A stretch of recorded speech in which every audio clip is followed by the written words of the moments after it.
Gothic architecture सबसे unique और सबसे ज्यादा फेमस आर्किटेक्चर स्टाइल है। तो गॉथिक आर्किटेक्चर का सबसे बड़ा जो फीचर है वो है रोज विंडो। गॉथिक आर्किटेक्चर की कौन कौन सी बिल्डिंग है, गॉथिक आर्किटेक्चर को और भी बेहतरीन तरीके से समझने के लिए हम उसको 3 फेसेस में डिवाइड करते हैं। सारे पॉइंट्स को बहुत डिटेल में समझेंगे, जिन पॉइंट्स के थ्रू मैं किसी भी बिल्डिंग को आइडेंटिफाई कर लेता हूँ। तो आज का एपिसोड आपके आज के लिए भी इंपॉर्टेंट है, आपके नाट एंड जे भी आपके लिए भी इंपॉर्टेंट है, और आपके फ्यूचर में जितने भी एग्जाम्स आप दोगे उन सब के लिए इंपॉर्टेंट है।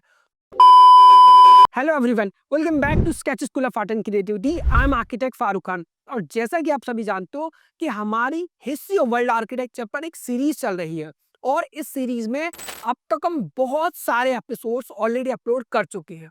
अगर आपने वो प्रीवियस अपलोडेड एपिसोड्स नहीं देखे हैं तो आई रिक्वेस्ट यू कि सबसे पहले आप आई बटन पर क्लिक करके उस प्लेलिस्ट में जाकर उन सारे एपिसोड को जरूर देख लीजिए। हमने अपनी इस प्लेलिस्ट में सारे एपिसोड्स को सिस्टमैटिकली अरेंज किया हुआ है, जिससे आपको बहुत ही क्लियर और अच्छी अंडरस्टैंडिंग होती है हिस्ट्री ऑफ वर्ल्ड आर्किटेक्चर के हर आर्किटेक्चर स्टाइल के बारे में। अब क्योंकि एक एपिसोड दूसरे एपिसोड से लिंक करता है तो आपको सारे एपिसोड्स को देखना कंपलसरी है, तभी आपको पूरी हिस्ट्री समझ में आती है।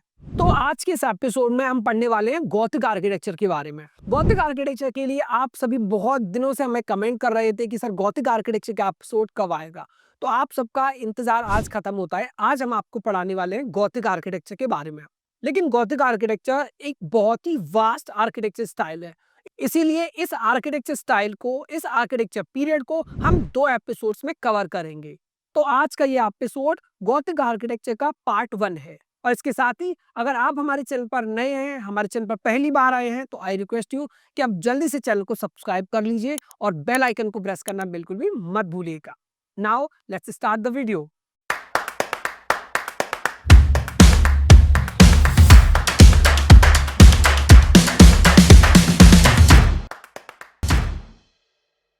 तो आज के इस एपिसोड में हम पढ़ने वाले हैं गॉथिक आर्किटेक्चर के बारे में। गॉथिक आर्किटेक्चर सबसे यूनिक और सबसे ज्यादा फेमस आर्किटेक्चर स्टाइल है, और ये आर्किटेक्चर स्टाइल हमारे लिए इसलिए भी इम्पोर्टेंट है क्योंकि आर्किटेक्चर का कोई भी एग्जाम हो, चाहे फिर वो नाटा का एग्जाम हो, या फिर वो JBR का एग्जाम हो, या फिर वो इसरो में आर्किटेक्चर कोर्स के लिए साइंटिस्ट का एग्जाम हो, या फिर वो मिलिट्री इंजीनियरिंग सर्विसेज का कोई एग्जाम हो आर्किटेक्चर के फील्ड से रिलेटेड, तो उन सारे एग्जाम्स को मैंने दिया है। और मैंने ये पाया उन एग्जाम्स को देने के बाद कि अगर एक आर्किटेक्चर स्टाइल का मैं नाम लूं जिससे एग्जाम में क्वेश्चन आता ही आता है, तो वो है आपका गॉथिक आर्किटेक्चर। तो आज का एपिसोड आपके आज के लिए भी इंपॉर्टेंट है, आपके नाट एंड जे भी आपके लिए भी इंपॉर्टेंट है, और आपके फ्यूचर में जितने भी एग्जाम्स आप दोगे उन सब के लिए इंपॉर्टेंट है। तो इस वीडियो को एंड तक जरूर देखिएगा और पूरे ध्यान से देखिएगा। तो मेरे बैक साइड में आपको स्क्रीन पर 2 फोटोज नजर आ रहे होंगे। फर्स्ट पिक्चर में फ्रंट व्यू है एंड सेकंड में आपको साइड व्यू दिखाया गया है। तो इस बिल्डिंग का नाम है नोट्री डेम कैथेड्रल। तो इस बिल्डिंग के फोटोग्राफ्स को अच्छे से याद करेंगे, और इस बिल्डिंग के नाम को भी आप बहुत अच्छे से याद करेंगे कि इस बिल्डिंग को नोट्री डेम कैथेड्रल कहते हैं। और लोकेशन को याद करना भी आपके लिए बहुत ज्यादा इंपॉर्टेंट है, क्योंकि नोट्री डेम कैथेड्रल काफी अलग अलग स्टेट्स में अलग अलग लोकेशंस पर भी पाए जाते हैं। तो आपको याद रखना है कि ये एग्जाम्पल है नोट्री डेम कैथेड्रल पेरिस का। क्लियर? पेरिस याद करना आपके लिए बहुत जरूरी है। अब ये जो एग्जाम्पल है इसको एक क्लासिक एग्जाम्पल माना जाता है गॉथिक आर्किटेक्चर का। क्लासिक एग्जाम्पल का मतलब है कि बहुत ही कॉमन है, जिसके बारे में ऑलमोस्ट सब जानते हैं, और इसके अंदर सारे फीचर्स हैं, और ये टिपिकल बिल्डिंग है। क्लियर? तो ये था बहुत ही ब्रीफ इंट्रोडक्शन। तो अब हम स्टार्ट करेंगे डिटेल में इसको पढ़ना। अब क्योंकि ये 2 पार्ट्स में है, तो अभी आपका ये जो चल रहा है दैट इज पार्ट 1। तो गॉथिक आर्किटेक्चर को अगर हमें समझना है तो सबसे पहले हमें इसके टाइम को समझना पड़ेगा, और उस कंट्री को समझना पड़ेगा, उस कंट्री के बारे में जानना पड़ेगा कि ये कहाँ पर है। अगर आप 2 पॉइंट्स को याद रखते हो कि वो किस कंट्री से है, जैसे कि यहाँ पर मैंने फ्रांस का एक मैप ऐड किया है, ताकि आप सभी को याद रहे कि जो गॉथिक आर्किटेक्चर है वो फ्रांस से रिलेटेड है, यानी कि फ्रांस में वो डेवलप हुआ था। एंड सेकेंड, इस मैप के बाद आपको ये टाइम पीरियड भी याद रखना होगा, 12 टू 16 सेंचुरी। तो अगर सिंपली अगर हम कहें कि गॉथिक आर्किटेक्चर क्या था या क्या है, तो हम कहेंगे फ्रांस में 12 टू 16 के टाइम पर जो आर्किटेक्चर स्टाइल डेवलप हुआ that is Gothic architecture style. अब गॉथिक आर्किटेक्चर स्टाइल में इन दो पॉइंट्स को याद करने के बाद हमें ये समझना पड़ेगा कि ये किस स्टाइल के बाद इवॉल्व हुआ या किस स्टाइल से इवॉल्व हुआ। जैसा कि मैंने आपको सारे एपिसोड में बताया है कि ग्रीक आर्किटेक्चर, फिर उससे इवॉल्व हुआ रोमन आर्किटेक्चर, क्योंकि रोमन आर्किटेक्चर ने काफी सारे एलिमेंट्स ग्रीक आर्किटेक्चर से लिए जिनको हम लोग कॉलम्स भी कहते हैं। कॉलम्स का मैंने आपको एग्जांपल भी दिया था कि जो ग्रीक के कॉलम्स थे रोमन्स ने उनको दोबारा से यूटिलाइज किया, उनको ऐड किया अपने बिल्डिंग्स में। तो इसी तरह से आर्किटेक्चर में हर स्टाइल किसी ना किसी प्रीवियस आर्किटेक्चर स्टाइल से इवॉल्व होता है। तो जो हमारा गॉथिक आर्किटेक्चर है ये आपका इवॉल्व हुआ रोमनस्क्यू आर्किटेक्चर से। क्लियर? तो गॉथिक आर्किटेक्चर आपका किससे इवॉल्व हो रहा है? रोमनस्क्यू आर्किटेक्चर से। अब रोमनस्क्यू आर्किटेक्चर से इवॉल्व हुआ तो फिर गॉथिक आर्किटेक्चर को रिप्लेस किसने किया? तो गॉथिक आर्किटेक्चर को रिप्लेस करेगा आपका रेनेसांस आर्किटेक्चर। क्लियर? और ये पॉइंट भी आपके लिए याद करना बहुत जरूरी है क्योंकि एग्जाम में काफी बार सीक्वेंस भी पूछा जाता है आर्किटेक्चर स्टाइल्स का कि पहले ग्रीक आर्किटेक्चर स्टाइल आया या फिर रोमन आया, ग्रीक के बाद रोमन आया। तो 4 या 5 आर्किटेक्चर स्टाइल्स के आपको ऑप्शंस दे सकते हैं और उनमें सीक्वेंस को पूछ सकते हैं। क्लियर? तो आपको याद रखना है कि पहले रोमनिस्क्यू आएगा, उसके बाद आपका गॉथिक आएगा एंड देन उसके बाद आपका रेनेसांस आएगा। क्लियर? तो Romanesque architecture, gothic architecture and then renaissance architecture. Clear? और जैसा कि आप सभी क्लास में मुझसे हमेशा सवाल करते हो और यूट्यूब पर भी कमेंट सेक्शन में पूछते हो कि सर आपको बिल्डिंग्स के बारे में याद कैसे रहता है कि वो किस आर्किटेक्चर स्टाइल की है, किस पर्टिकुलर आर्किटेक्चर स्टाइल से बिलोंग करती है। तो देखो, मैंने लास्ट वीडियो में भी आपको काफी सारे पॉइंट्स बताए थे और इसी तरीके से कुछ पॉइंट्स मैंने गॉथिक आर्किटेक्चर के लिए भी इंक्लूड किए हैं। तो इन फीचर्स को, इन एलिमेंट्स को, इन पॉइंट्स को आपको बहुत ध्यान में रखना पड़ेगा। The first point is height. अगर आपको ऐसी बिल्डिंग्स दिखते हैं जिनकी हाइट बहुत ज्यादा है, क्लियर, तो आपका 1% पॉसिबिलिटी है कि वो गॉथिक आर्किटेक्चर से हो। क्लियर? अब ऐसा नहीं है कि केवल हाइट देखकर ही हमने कह दिया कि वो गॉथिक आर्किटेक्चर का है। आपको काफी और भी पॉइंट्स और एलिमेंट्स को देखना पड़ेगा। क्लियर? वो सारे भी आने वाले हैं। तो गॉथिक आर्किटेक्चर की बिल्डिंग को अगर आपको रिकॉग्नाइज करना है कि क्या ये गॉथिक आर्किटेक्चर की बिल्डिंग है या फिर नहीं है, तो सबसे पहले आपको उसकी हाइट को देखना पड़ेगा। क्या उसकी हाइट बहुत ज्यादा है? अगर है तो हाँ, पॉसिबिलिटी है गॉथिक आर्किटेक्चर की बिल्डिंग में हो सकती है। उसके बाद आपको देखना पड़ेगा कि उस बिल्डिंग में लाइट आ रही है कि नहीं आ रही है। गॉथिक आर्किटेक्चर की बिल्डिंग्स बहुत ज्यादा बड़ी होती थी, हाइट बहुत ज्यादा होती, तो उनमें लाइट का प्रॉब्लम नहीं होता था। उसके साथ ही बहुत ही ज्यादा डिटेल उन पर काम किया जाता था। और इन पॉइंट्स के बाद भी अगर आपको ऐसा लगता है कि ये पॉइंट्स बहुत ही कॉमन है, क्योंकि हो सकता है कि रोमन्स का कुछ बिल्डिंग हो जिसकी हाइट ज्यादा हो या इजिप्शियन की हो, तो एक पॉइंट मैं आपको बताता हूँ और बहुत सारे फीचर्स को हम अभी आगे पढ़ने वाले हैं। तो that is rose window. Clear? तो आपको मैं रोज विंडोज के बारे में बताऊंगा। तो गॉथिक आर्किटेक्चर का सबसे बड़ा जो फीचर है वो है रोज विंडो। तो अगर आपको किसी भी बिल्डिंग में रोज विंडो देखने को मिलती है तो आप डायरेक्टली 100% यकीन के साथ कह सकते हो that this is a building from Gothic architecture. अब गॉथिक आर्किटेक्चर की कौन कौन सी बिल्डिंग है? तो यस, चर्चेस बनाए गए, कैथेड्रल्स बनाए गए और बेसिलिकास भी बनाए गए। अब देखिए, अब कौन कौन से ऐसे फैक्टर्स थे जिनकी वजह से गॉथिक आर्किटेक्चर बहुत ही पॉपुलर हुआ, इवॉल्व हुआ, डेवलप हुआ? तो वो पॉइंट्स थे आपके सोशियो कल्चरल। क्लियर? तो सोशियो कल्चरल फैक्टर्स थे, उनकी वजह से बहुत ज्यादा डेवलप हुआ। और वहां की जो पॉपुलेशन थी, उनका फेथ, उनका जो रिलीजन जिसको वो फॉलो करते थे, उनके फेथ और उनके कल्चर की वजह से भी गॉथिक आर्किटेक्चर बहुत ज्यादा इवॉल्व हुआ। अब गॉथिक आर्किटेक्चर को और भी बेहतरीन तरीके से समझने के लिए हम उसको 3 फेसेस में डिवाइड करते हैं। Clear? The first is called early Gothic, the second is high Gothic and the third phase is late Gothic. तो ये 3 ऐसे फेसेस हैं जिनमें आपको 3 अलग अलग तरह की बिल्डिंग्स देखने को मिलते हैं। अगर हम इन फेसेस के एक एक एग्जांपल्स की बात करें तो अर्ली गॉथिक आर्किटेक्चर का एग्जांपल है आपका सेंट डेनिस। तो स्क्रीन पर जो सेंटर में मिडिल में आपको एक बिल्डिंग दिख रही है, इस बिल्डिंग का नाम है सेंट डेनिस बेसिलिका। अब Saint Denis basilica early Gothic architecture का एक एग्जाम्पल है और आपको एग्जाम के लिए इसकी फोटो को याद में रखना है। क्लियर? आपको एग्जाम के लिए इसके फ्रंट को याद रखना होगा। जनरली फ्रंट की फोटोज एग्जाम में दिखाई जाती है और आपसे पूछा जाता है कि इस बिल्डिंग का नाम बताइए। क्लियर? तो आप याद रखोगे कि सबसे पहले एक स्क्वायर शेप बनता है ऑलमोस्ट, देन टॉप पर आपको एक ट्राइंगल दिखेगा एंड देन फिर आपको एक टावर दिखेगा। क्लियर? तो टावर, ट्राइंगल एंड स्क्वायर।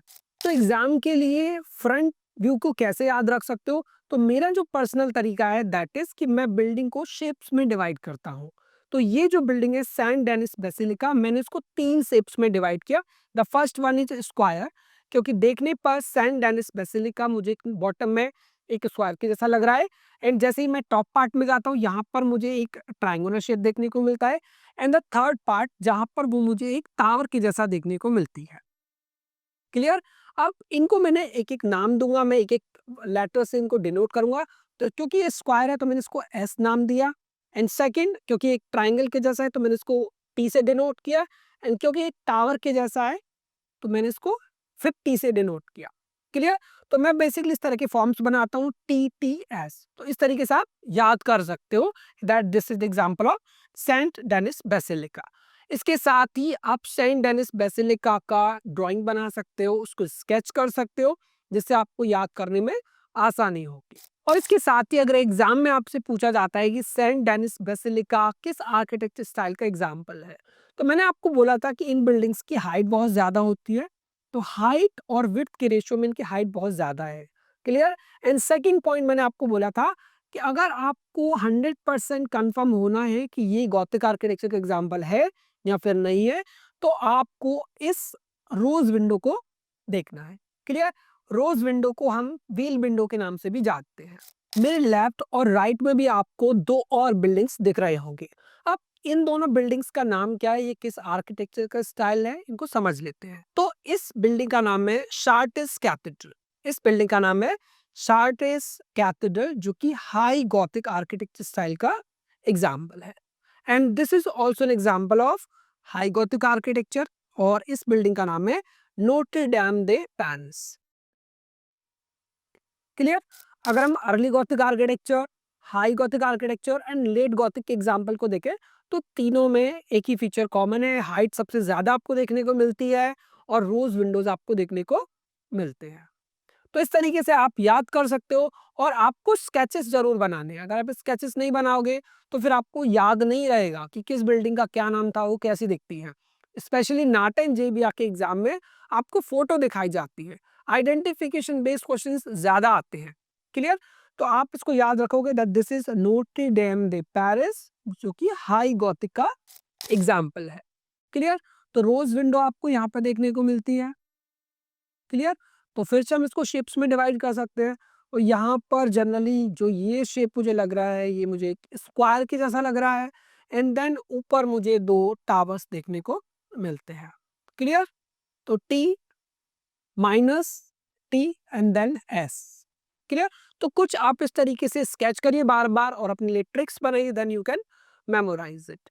तो क्योंकि जब आप इसका स्केच बनाओगे तो आप इसको बार बार बहुत डिटेल में तो बनाओगे नहीं, तो एक रफ स्केच ही आपको बनाना है, like tower tower and then square. Clear? अब हम उन सारे पॉइंट्स को बहुत डिटेल में समझेंगे जिन पॉइंट्स के थ्रू मैं किसी भी बिल्डिंग को आइडेंटिफाई कर लेता हूँ। और इस एपिसोड के बाद आप भी गॉथिक आर्किटेक्चर के किसी भी बिल्डिंग को बहुत इजीली आइडेंटिफाई कर पाओगे। तो चलिए सबसे पहले इन पॉइंट्स को हम समझ लेते हैं। यहाँ पर शॉर्ट में केवल मैं नाम को ही समझेंगे, बट इनके बाद जो स्लाइड्स आने वाली हैं आगे मैं आपको सारे फीचर्स को बहुत डिटेल में एक्सप्लेन करने वाला हूँ। तो अगर आप इस इमेज को ध्यान से देखोगे तो ये शार्टिस कैथेड्रल है और इसमें आपको बहुत सारे एलिमेंट्स आपको देखने को मिलते हैं, जैसे ambulatory, apse, radial chapels, lateral facades, nave, clerestory, transept, crossing, spires and rose windows and facade. Clear? तो ये सारे एलिमेंट्स हम पढ़ने वाले हैं। जब आप बिल्डिंग को देखोगे, उसके फीचर्स को देखोगे तो आपको ऑटोमेटिकली पता चल जाएगा कि किस आर्किटेक्चर स्टाइल से बिलोंग करती है। यहाँ पर मैंने इनको और ज़्यादा डिटेल में एक्सप्लेन किया है, जैसे आपको पॉइंटेड आर्चेस देखने को मिलेंगे, रिब्ड वॉल्ट आपको देखने को मिलेगा, flying buttress, stained glass windows. अब पॉइंटेड आर्च की मैं बात करूँ तो पॉइंटेड आर्च बहुत ही ईजी है।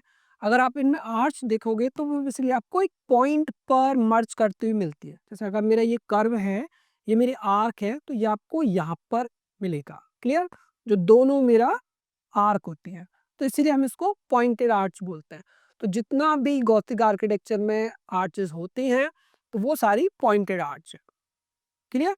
क्योंकि दोनों आर्क एक पॉइंट पर मिलती हैं और इसके साथ ही आपको स्ट्रॉन्ग वर्टिकलिटी देखने को मिलती है, आपको गारगोयल्स, ग्रोटेस्क भी आपको देखने को मिलते हैं।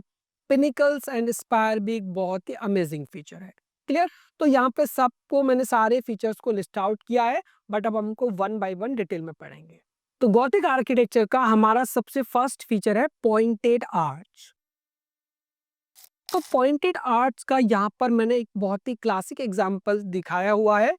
इस एग्जाम्पल को अगर आप देखते हो तो आप देखोगे कि इस आर्च को बनाने के लिए मैंने दो कर्व्स बनाए। क्लियर? दो आर्क बनाए, फर्स्ट एंड सेकंड। अब ये जो दोनों कर्व मैंने बनाए, ये जो दोनों मैंने आर्क बनाए, ये कहाँ पर मिलते हैं? ये बेसिकली एक पॉइंट पर मिलते हैं। क्लियर? तो अगर मैं इस वाले पार्ट को भी बनाता हूं ऊपर, तो यहाँ पर भी मुझे एक पॉइंट मिलता है। तो अगर आपको ये पॉइंट मिलता है जहाँ पर दोनों मेरे आर्क मिलते हैं, तो इसको हम बोलते हैं पॉइंटेड आर्च। तो ये गॉथिक आर्किटेक्चर का एक बेहतरीन एग्जाम्पल है। क्लियर? तो अगर एग्जाम में आपको पूछा जाए कि pointed arch is a feature of which architecture style, तो आपको आंसर करना है गॉथिक आर्किटेक्चर। तो गॉथिक आर्किटेक्चर स्टाइल से पहले का जो स्टाइल था दैट वाज द रोमनेस्क्यू आर्किटेक्चर। अब रोमनेस्क्यू आर्किटेक्चर में हमने क्या किया था? रोमनेस्क्यू आर्किटेक्चर में हमने सेमी सर्कुलर आर्च को यूज किया था। क्लियर? तो सेमी सर्कुलर का अगर मैं आपको शेप बताऊं तो क्या होता है? कुछ इस तरीके का, यानी कि एक सेमी सर्कल के जैसा बनता है, 180 डिग्री वाला। क्लियर? लेकिन आप देखोगे कि यहाँ पर पॉइंटेड है। क्लियर? तो बहुत क्लियर है कि रोमनेस्क्यू की जो आर्च थी वो सेमी सर्कुलर थी और गॉथिक आर्किटेक्चर की पॉइंटेड आर्च होती है। अब पॉइंटेड आर्च बनाने का रीजन क्या था? पॉइंटेड आर्च बनाने का रीजन बहुत ही सिंपल था, क्योंकि जो गॉथिक आर्किटेक्चर का उसमें वो चाहते थे कि उनकी बिल्डिंग को ज्यादा से ज्यादा हाइट मिले, ज्यादा से ज्यादा उनकी बिल्डिंग ऊंची हो, वर्टिकलिटी उनका कॉन्सेप्ट होता था। क्लियर? अब वर्टिकलिटी को कौन विजुअली शो करता है? वो करता है पॉइंटेड आर्च। अब इसके साथ ही जो पॉइंटेड आर्च है वो वेट को बहुत अच्छे से डिस्ट्रीब्यूट करने में हेल्प करती हैं और हम लार्ज ओपनिंग्स भी दे सकते हैं। गॉथिक आर्किटेक्चर का सेकंड फीचर है रिब्ड वॉल्स। अब रिब्ड वॉल को समझने से पहले हम समझेंगे कि ये वॉल्स क्या होता है। क्लियर? तो वॉल्स बेसिकली है क्या? तो देखिए, वॉल्ट बेसिकली हम लोग बोलते हैं किसी रूफ को, यानी कि किसी छत को। अब हमारे घर की जो रूफ है वो फ्लैट है, तो क्या वो एक वॉल्ट है? नहीं। वॉल्ट बेसिकली होती है आपकी कर्व शेप में। क्लियर? चाहे वो सेमी सर्कुलर हो या फिर वो पॉइंटेड आर्च वाला शेप हो, बट फ्लैट नहीं होगी। क्लियर? तो फॉर एग्जांपल अगर मैं आपको बोलूं कि आपने अम्ब्रेला देखा होगा, बचपन में हम अम्ब्रेला यूज करते थे। क्लियर? तो ये क्या आपका वॉल्ट के जैसा है। अब अगर आपने अम्ब्रेला कभी देखा होगा बचपन में, तो कुछ इस शेप का होता था, राइट? इस शेप का। अब मेरा ड्राइंग थोड़ा इतना फाइन नहीं है, बट आप समझ सकते हो। अब ये देखिए, तो आपने देखा होगा कि अगर हमें अम्ब्रेला को मजबूत करना होता था, क्लियर? तो उसके अंदर कुछ हमें इस तरह के मेंबर्स देखने को मिलते थे। सेम होता है आपका रिब्ड वॉल्ट में। तो ये हमारी वॉल्ट है। क्लियर? ये हमारी वॉल्ट है, यानी कि हमारी छत है। अब इसको अगर हमें मजबूत करना है तो हमें क्या करना पड़ेगा? हमें इसके अंदर कुछ बीम्स प्रोवाइड करवानी पड़ेंगी। तो ये जो आपको दिख रहे हैं, इनको हम बोलते हैं बीम्स। अब रिब्स का अगर मैं आपको हिंदी में मतलब बताऊं तो रिब्स का मतलब हड्डी। तो अगर आप अपने लंग्स के ऊपर हाथ रखोगे तो आपको दिखेगा कि आपके यहाँ पर कुछ रिब्स बने हुए हैं। तो रिब्स बेसिकली क्या है? बीम्स हैं। क्लियर? तो जिस तरीके से रिब्स हमारे लंग्स को प्रोटेक्ट करते हैं, उसी तरीके से ये जो हमारे रिब्स है ये हमारे वॉल्ट को सपोर्ट करते हैं। तो जब भी किसी रूफ को सपोर्ट करने के लिए ये बीम्स यूज किए जाते हैं, जिनको हम रिब्स बोलते हैं, तो उस वॉल्ट को हम बोलते हैं रिब्ड वॉल्ट, यानी कि एक ऐसी वॉल्ट, एक ऐसी छत जिसमें हमने रिब्स का यूज किया है। क्लियर? तो ये जो आपके बीम्स है इनको हम बोलते हैं रिब्स। क्लियर? तो ये आपके रिब्स है, ये आपके रिब्स है सारे। अब रिब्स का फायदा क्या है, हम ये रिब्ड वॉल्ट बनाते क्यों? तो देखिए, रिब्ड वॉल्ट बनाने का फायदा है कि हमें एक लार्ज ओपन एरिया देता है। अगर हम रिब्स नहीं बनाएंगे तो हमें प्रॉब्लम क्या होगा कि हमें बीच में कुछ सपोर्ट प्रोवाइड कराना पड़ेगा। तो रिब्स बेसिकली हमें स्पान ज्यादा प्रोवाइड करते हैं। क्लियर? अगर हमें एक बहुत ही लार्जर एरिया को कवर करना है तो उसके लिए हम यूज करते हैं रिब्ड वॉल्ट। तो मेरे राइट साइड में ये जो इमेज आपको दिख रहा है, इसमें आपको इमेज में लग रहा होगा कि ये जो डिस्टेंस है, क्लियर, दो वर्टिकल सपोर्ट्स के बीच में जो हॉरिजॉन्टल डिस्टेंस होती है उसको हम स्पान कहते हैं। तो ये स्पान आपको अभी कम लग रहा होगा, बट अगर रियल में आप जाओगे और इस बिल्डिंग में देखोगे तो ये बहुत ही ज्यादा होता है। क्लियर? तो जब भी हमें स्पान ज्यादा होता है तो उसको कवर करने के लिए हम यूज करते हैं रिब्ड वॉल्ट। गॉथिक आर्किटेक्चर का हमारा थर्ड फीचर है फ्लाइंग बट्रेस। अगर हम फ्लाइंग बट्रेस इस वर्ड को देखते हैं तो हमें देखने को मिलेगा दैट फ्लाइंग बट्रेस में दो वर्ड्स हैं। फर्स्ट आपका फ्लाइंग है, सेकंड आपका बट्रेस है। क्लियर? तो सबसे पहले हमें समझना होगा कि ये बट्रेस क्या है। तो इन शॉर्ट, बट्रेस आपका एक सपोर्ट एलिमेंट होता है। फॉर एग्जाम्पल, मान लीजिए मैंने एक वॉल बनाया। क्लियर? मैंने एक वॉल बनाया। अब वॉल को हम हैच से डिनोट करते हैं, तो मान लीजिए मैंने थोड़ा सा इसको हैच कर दिया। क्लियर? बहुत ज्यादा परफेक्शन में मैं नहीं बना रहा हूं। तो ये आपका एक वॉल है। अब अगर एक सर्टेन हाइट तक मैं इसको रखूंगा तो क्या होगा कि ये वॉल नहीं गिरेगी। फॉर एग्जाम्पल, मान लीजिए मैंने 10 फीट रखा, नहीं गिरेगी। अगर इसकी जगह मैं इसको 100 फीट कर दूं, या इसकी जगह मैं इसको 50 फीट करूं, या मैं 25 फीट करूं, तो क्या होगा, एक पॉसिबिलिटी बन जाएगी कि ये वॉल है और इतना हाई तक जा रही है तो गिर जाएगी। तो आप इस वॉल को मुझे सपोर्ट करने के लिए अगर मैं कोई एलिमेंट बनाता हूँ, फॉर एग्जांपल मान लीजिए मैंने एक सॉलिड, मान लीजिए मैंने इस वॉल को सपोर्ट करने के लिए एक सॉलिड एलिमेंट बनाया है, मतलब मैंने इसके पास में एक और एलिमेंट बना दिया, एक और मैंने वॉल क्रिएट कर दी। क्लियर? तब हम इस सपोर्ट को बोलेंगे that this is buttress. Clear? तो बट्रेस क्या है कि किसी को सपोर्ट करने का जो काम करे। Clear? So it is a supporting element. अब अब इसका फंक्शन क्या है कि जितना भी लोड आपकी वॉल पर आएगा ये उस लोड को लेगा एंड ग्राउंड पर, सॉइल पर उसको ट्रांसफर करेगा। तो बट्रेस आपका क्लियर है। अब हम समझेंगे कि फ्लाइंग बट्रेस क्या है, क्योंकि यहाँ पर जो बट्रेस देखा वो ग्राउंड पर रेस्ट कर रही थी, बट फ्लाइंग बट्रेस में फ्लाइंग है, यानी कि वो बट्रेस जो है वो आपका फ्लाई करेगी, यानी कि वो आपका ग्राउंड से कनेक्ट नहीं होती है। तो जितना भी आपको ये एलिमेंट्स यहाँ पर दिख रहे हैं जो आपका एयर में है, हालांकि वो कनेक्टेड है, बट आप देखोगे कि डायरेक्टली वो ग्राउंड से कनेक्टेड नहीं है। So these are known as flying buttress. तो ये जो आपको दिख रहे हैं these are the flying buttress. अब फ्लाइंग बट्रेस का फंक्शन थोड़ा सा अलग होगा, क्योंकि डायरेक्टली ये ग्राउंड से सपोर्टेड नहीं है, ग्राउंड पर रेस्ट नहीं करते। तो इनका काम क्या है कि सबसे पहले ये जो वॉल्स हैं, क्लियर, इनसे आने वाले लोड किस पर आएगा, फ्लाइंग बट्रेस पर आएगा, और फ्लाइंग बट्रेस इसको किस पर ट्रांसफर करेगी, इन वर्टिकल सपोर्ट्स पर।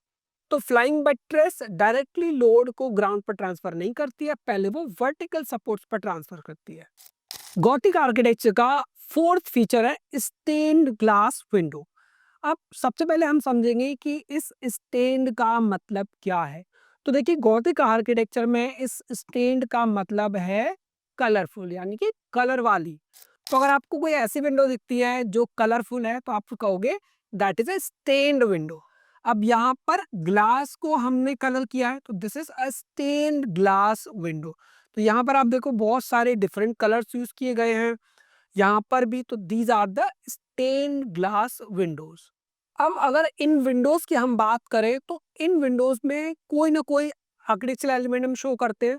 तो जनरली इन पर आप देखोगे कि कुछ फिगर्स बने हैं। अब ये फिगर्स कहाँ से आए हुए हैं, तो ये आपके बाइबल से है, यानी कि बिब्लिकल और रिलीजियस स्टोरीज आपको यहाँ पे देखने को मिलती हैं। तो यहाँ पर भी आप देखोगे सेंटर में यहाँ पर भी कोई सीन आपको डिपिक्ट किया जा रहा है। तो जितना भी रिलीजियस स्टोरीज है वो सारे इन पे डिपिक्ट की जाती है। गॉथिक आर्किटेक्चर का फिफ्थ फीचर है वर्टिकैलिटी। अब देखिए, सबसे पहले हम वर्टिकैलिटी को देख लेते हैं। तो वर्टिकैलिटी बेसिकली है क्या? तो गॉथिक आर्किटेक्चर में वर्टिकैलिटी सिर्फ एक फीचर नहीं है, बल्कि एक कॉन्सेप्ट भी है। आप देखोगे कि गॉथिक आर्किटेक्चर की जितनी भी बिल्डिंग्स होती है, उनमें कॉन्सेप्ट होता है कि जब आप उनको देखो, तो आपकी जो आई है वो ऊपर की तरफ जाती हुई होनी चाहिए। फॉर एग्जाम्पल, अगर आप गॉथिक आर्किटेक्चर की कोई भी बिल्डिंग देखोगे,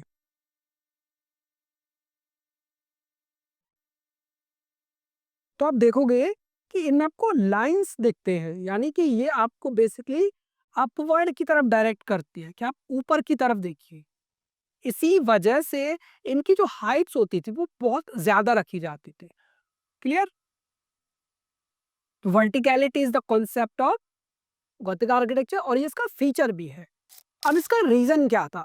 ऐसा क्या था कि गॉथिक आर्किटेक्चर में बिल्डिंग्स को वर्टिकैलिटी दी जाती थी? तो इसका रीजन क्या था? इसका रीजन था कि वो चाहते थे कि उनकी बिल्डिंग्स बहुत ही ग्रांड लगे, बहुत बड़ी और लंबी लगे। इसी वजह से वर्टिकैलिटी को उन्होंने as a concept and as an element use किया। And the sixth feature of Gothic architecture is ornate facades and sculptures. Gothic architecture में काफी सारे स्कल्पचर्स बनाए जाते थे और जो फसाड थे, बिल्डिंग का जो फ्रंट व्यू होता था, जो फेस होता था, उसको बहुत ही डेकोरेटिवली डिटेल में डिजाइन किया जाता था। तो आप देखोगे कि गॉथिक आर्किटेक्चर में आपको इस तरीके से कुछ स्कल्पचर्स देखने को मिलते हैं। और इसके साथ ही गॉथिक आर्किटेक्चर में जितने भी आप स्कल्पचर्स देखोगे, वो बेसिकली बाइबल से रिलेटेड होंगे। बाइबल में जो भी उनके फेथ को लेकर स्टोरीज हैं, उनसे रिलेटेड वो स्कल्पचर्स होते हैं। अब इनका पर्पस क्या है? क्यों हम बेसिकली ऐसे स्कल्पचर्स बना रहे हैं या क्यों इस तरह से डेकोरेट कर रहे हैं? तो मैंने आपको स्टार्टिंग में भी बताया था कि गॉथिक आर्किटेक्चर में बेसिकली ये फेथ बहुत बड़ा एक फैक्टर था। रिलीजियस और जो कल्चरल फैक्टर था, वो एक बहुत ही बड़ा फैक्टर था, जिसकी वजह से बहुत इवॉल्व हुआ। ये अपनी बिल्डिंग्स में, अपने कैथेड्रल्स पर, उनके फसाड पर जितनी भी रिलीजियस स्टोरीज थी, उनको डिपिक्ट करते थे, उनको शो करते थे। अब गॉथिक आर्किटेक्चर का एक ऐसा फीचर कि अगर ये फीचर आपको किसी भी बिल्डिंग में दिखता है, तो आप समझ जाना कि 101% वो बिल्डिंग आपका गॉथिक आर्किटेक्चर की बिल्डिंग है। तो ये जो विंडो आपको दिख रही है, ये कोई और विंडो नहीं है, यही है आपका रोज विंडो। तो इस विंडो का नाम है रोज विंडो।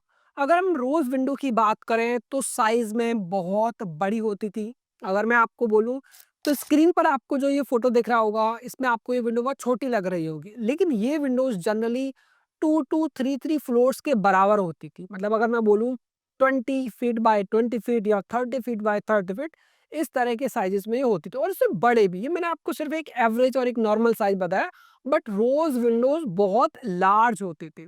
ऑलमोस्ट आपके 2 से 3 रूम्स के बराबर की ये विंडोज होती थी। तो इनसे बहुत ज्यादा सनलाइट आती थी और कलरफुल लाइट इनसे अंदर आती थी। अगर रोज विंडो के हम शेप की बात करें, तो इसका जो शेप है दैट इज सर्कुलर। तो अगर कोई भी आपको सर्कुलर विंडो दिखती है, गॉथिक आर्किटेक्चर का ही एग्जांपल वो होगी, and that is the rose window. अब क्योंकि ये एक सर्कल के जैसा लगता है, यानी कि एक व्हील के जैसा लग रहा है, तो इसलिए हम इसको व्हील विंडो के नाम से भी जानते हैं। इसको गॉथिक विंडो भी लोग बोलते हैं, इसको गॉथिक विंडो के नाम से भी लोग जानते हैं। क्लियर? तो सबसे पहले इसका खास फीचर है, ये कलरफुल लाइट को अंदर आने देगी। क्लियर? जनरली हमारी विंडो से जो लाइट आती है दैट इज कलरफुल, बट ये कलरफुल लाइट चाहते थे, तो इन विंडो से कलरफुल लाइट अंदर आती थी। तो सिर्फ इतना ही नहीं, रोज विंडो के बारे में भी बहुत और कुछ है जानने के लिए। बट इसके साथ ही अगर आप और भी फीचर से रिलेटेड आपका कोई क्वेश्चन है, आप कुछ पूछना चाहते हो, तो आप अपने लिए एक फ्री डेमो क्लास बुक कर सकते हो। आपका जो भी डाउट है इस वीडियो से रिलेटेड, इस एपिसोड से रिलेटेड, गॉथिक आर्किटेक्चर से रिलेटेड, तो आप अपने उस डाउट को मुझसे फ्री डेमो क्लास में पूछ सकते हो। और अगर आप चाहते हो कि ये पीडीएफ मैं आपको सेंड कर दूं, ये पीडीएफ से आप पढ़ना चाहते हो, तो इसके लिए भी आप फ्री मटेरियल के लिए हमें कांटेक्ट कर सकते हो। उसके साथ ही अगर आपको फ्री डेमो क्लास कैसे बुक करना है, तो उसके लिए मैं आपको एक तरीका बता देता हूँ। फ्री डेमो क्लास के लिए आपको हमारी वेबसाइट पर जाना होगा। वेबसाइट पर जब आप जाते हो, तो जैसे ही आप वेबसाइट को ओपन करते हो, यहाँ पर आपको book a free demo class का टैब दिख जाता है। बस आपको करना इतना ही कि आपको फ्री डेमो क्लास के टैब पर क्लिक करना है, अपने लिए डेमो क्लास बुक करनी है और उस डेमो क्लास में आप गॉथिक आर्किटेक्चर से रिलेटेड कोई भी क्वेश्चन कर सकते हो, या फिर कोई भी हिस्ट्री के किसी और आर्किटेक्चर स्टाइल से रिलेटेड कोई क्वेश्चन है तो वो भी आप पूछ सकते हो। Now let's get back to the point और आगे के फीचर्स को स्टडी करते हैं। तो अगर आपको भी हॉरर बहुत ज़्यादा पसंद है, हॉरर मूवीज़ पसंद है, तो ऐसे आपको 2 एलिमेंट्स आपको गॉथिक आर्किटेक्चर में देखने को मिलते हैं, ठीक है? अब हॉरर मूवीज़ का बोल दिया तो ऐसा मत करना कि मूवीज़ ही देखने लग जाओ, आर्किटेक्चर के एग्ज़ाम की तैयारी कर रहे हो, नाटक जेईई के पेपर की तैयारी कर रहे हो तो बहुत सीरियस होकर तैयारी करनी है, ठीक है? पर 2 ऐसे स्कैरी मॉन्स्टर के जैसे 2 स्कल्पचर्स आपको देखने को मिलते हैं, क्लियर?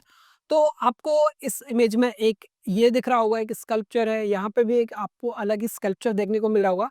तो गार्गोयल्स और ग्रोटेस्क काफी लोगों को ऐसा लगता है कि ये दोनों ना एक ही चीज है, but let me tell you, let me make it clear that both are very very very different.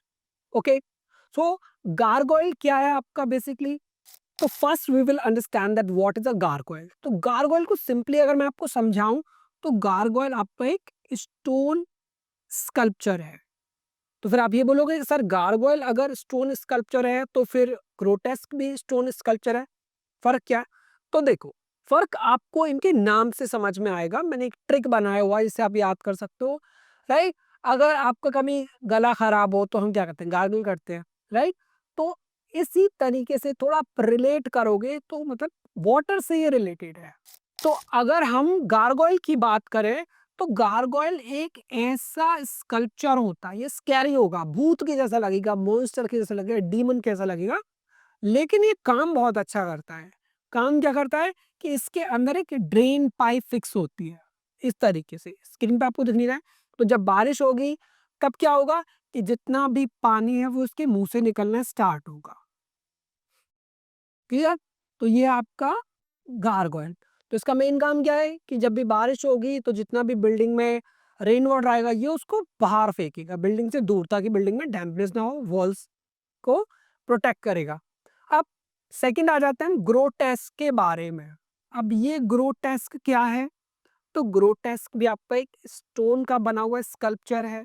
अब स्टोन का बना हुआ तो क्या करेगा? काम तो करेगा नहीं, तो यस बिल्कुल भी कोई काम नहीं करेगा, बस एक स्कैरी स्टोन स्कल्पचर है। तो इन शॉर्ट आप कह सकते हो कि ये केवल शो ऑफ के लिए लगाए जाते हैं, बस एक ऐसा एलिमेंट है जो हम डेकोरेशन के लिए या शो ऑफ के लिए लगा रहे हैं, बट इसका कोई फंक्शनल पर्पस नहीं है। तो in short grotesque is a purely decorative element, और जबकि आपका क्या है, वाटर स्पाउट के जैसे एक्ट करता है, क्लियर? अब गॉथिक आर्किटेक्चर का 9th फीचर है पिनिकल्स एंड स्पायर्स। अगर पिनिकल्स एंड स्पायर्स की बात करें तो दोनों ही दिखने में आपको टावर्स के जैसे लगते हैं। अगर आप देखोगे तो आपको समझ में ही नहीं आएगा कि दोनों में फर्क क्या है।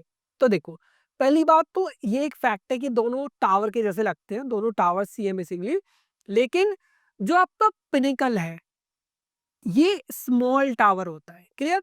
तो पिनिकल आपका क्या है? पिनिकल आपका स्मॉल टावर है, स्मॉल टावर, क्लियर? और जो आपका स्पायर है, स्पायर आपका होता है टॉल टावर, क्लियर? बहुत ही ज्यादा इसकी हाइट होगी।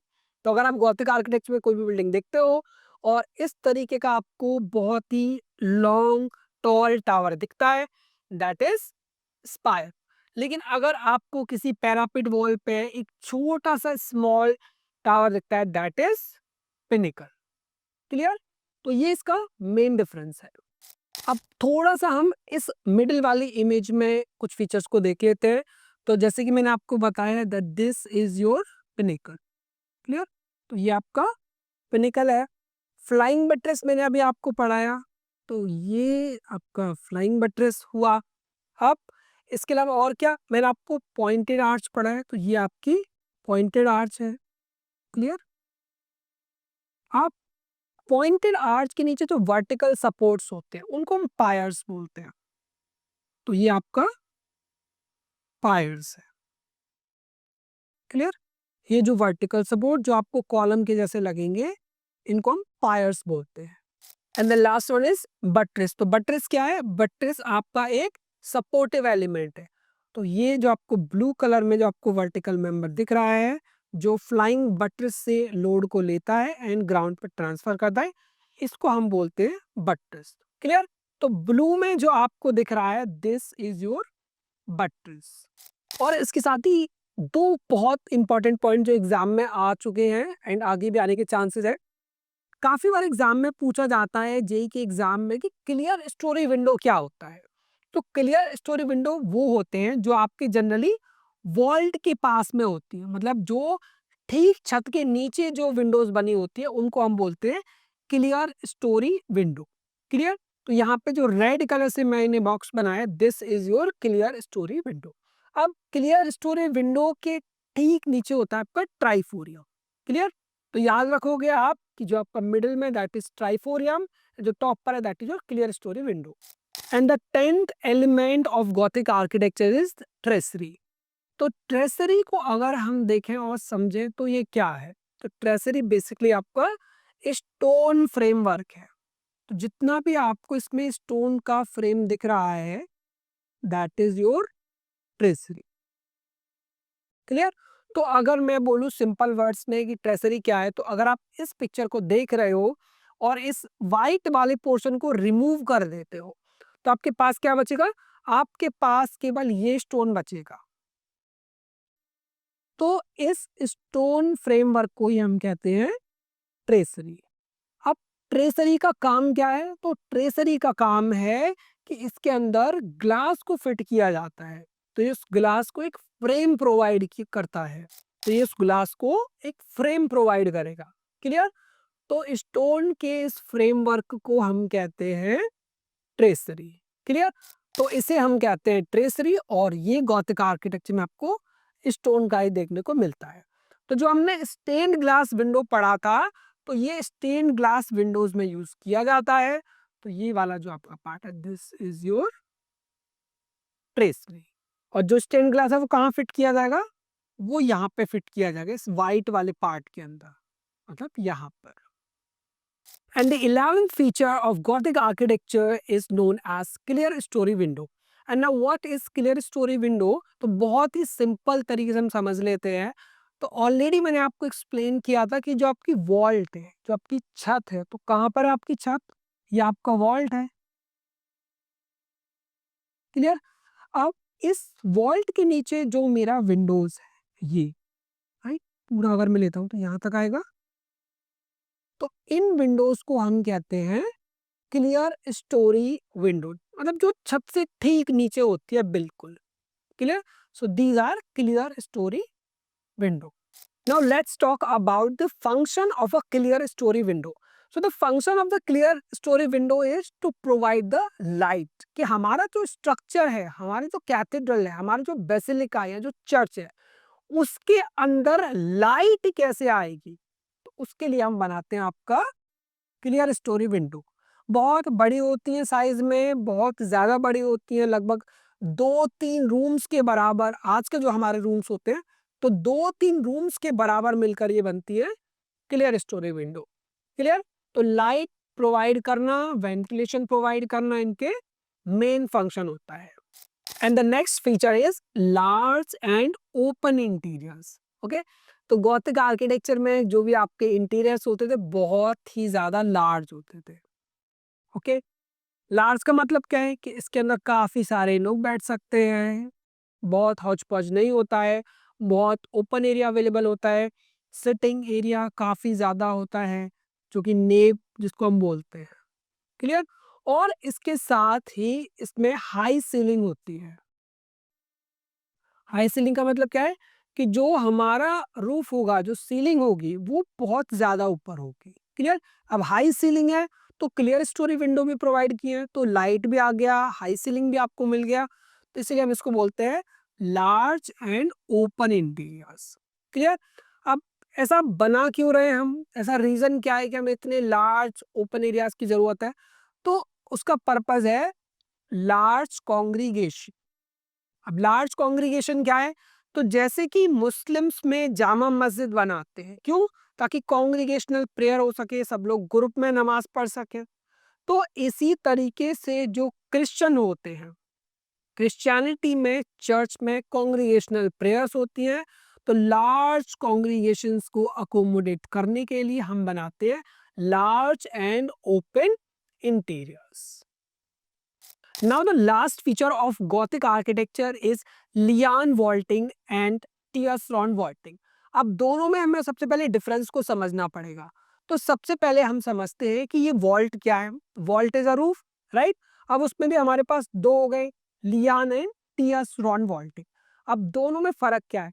तो सबसे पहले यहाँ पर राइट साइड में आपको कुछ रिप्स दिख रहे होंगे, राइट, जो क्या हो रहा है, वॉल से निकल रहे हैं. तो ये मेरी वॉल है, क्लियर. और इस वॉल से क्या हो रहा है, मेरे रिप्स निकल रहा है. रिप्स का मतलब जैसे हड्डी होती है, यानी कि बीम्स जो होते हैं जो प्रोटेक्ट करते हैं. तो ये जो हमारे बीम्स हैं इनको हम बोलते हैं रिप्स. तो जब आपके बहुत सारे रिप्स आपकी वॉल से निकलते हैं, क्लियर, तब हम उस वॉल्ट को कहते हैं टियर्सरॉन वॉल्ट. क्लियर. तो ये जो एग्जाम्पल है जहां पर रिप्स आपके वॉल से प्रोजेक्ट हो रहे हैं, कनेक्ट हो रहे हैं, दैट इज योर टियर्सरॉन वॉल्टिंग. अब बात कर लेते हैं लियान वॉल्ट्स के बारे में. तो जैसे कि आपने नोबिता अगर देखा होगा तो नोबिता में उसका नाम है जियान, तो बस आपको ऐसे ही पढ़ना है इसको, लियान. क्लियर. प्रोनाउंसिएशन थोड़ा टफ है तो इजी बनाने के लिए आप ऐसा कर सकते हो.